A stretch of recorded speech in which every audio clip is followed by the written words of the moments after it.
Questa insalata scade domani, ma ha davvero un aspetto pessimo.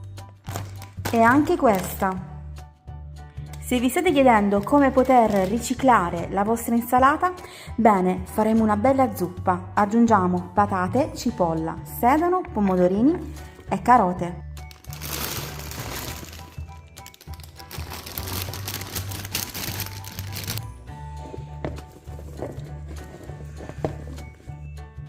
Versiamo dell'acqua all'interno.